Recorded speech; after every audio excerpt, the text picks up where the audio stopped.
सुप्रभात बच्चों, आज की हिंदी विषय की ऑनलाइन कक्षा में आप सबका स्वागत है।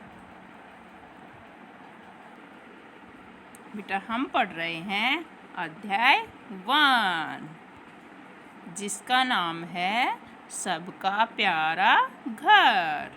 बच्चों, कल हमने इस अध्याय में जो कविता है उसको पढ़ा था। आप सबको कविता कैसी लगी? अच्छी लगी ना?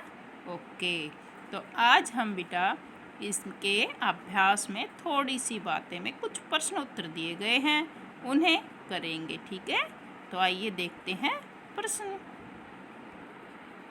थोड़ी सी बातें, इसके कुछ प्रश्न उत्तर हैं, उनको देखते हैं। तो चलिए देखिए बच्चों, हमारा पहला प्रश्न है, आप अपने घर में क्या क्या करते हैं? बच्चों ये बताइए कि आप अपने घर में क्या क्या करते हैं?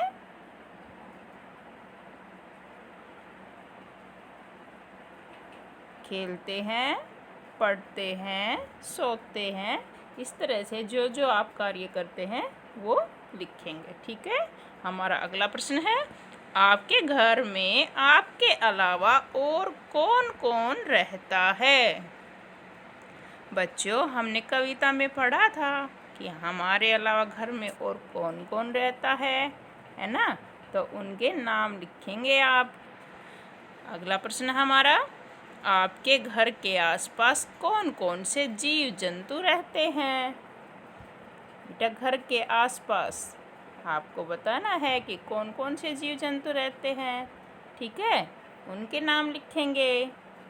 ओके, चलिए हमारा अगला प्रश्न है, इस कविता में कई कीड़ों के नाम आए हैं, इनमें से कौन कौन से हानिकारक होते हैं और कौन कौन से लाभदायक होते हैं, पता करें।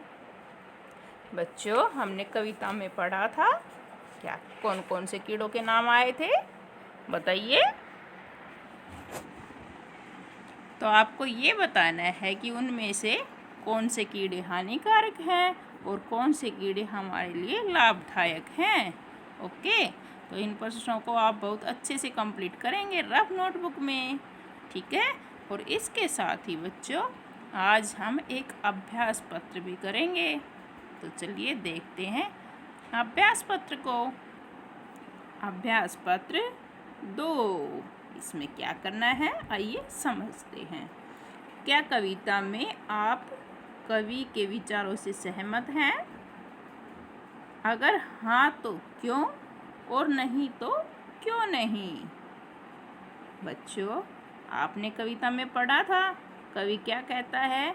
कवि कहता है कि माँ मैं यह कैसे मानूं कि यह घर सिर्फ हमारा अपना है, लेकिन यह तो हम सभी का है। जो जीव जंतु यहाँ काफ़ी दिनों से रह रहे हैं उन सभी का घर है। तो क्या आप इस बात से सहमत हैं?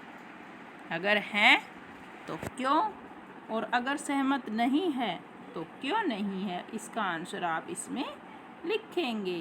ओके बच्चों, तो आप इस कार्य को बहुत अच्छे से कंप्लीट करेंगे।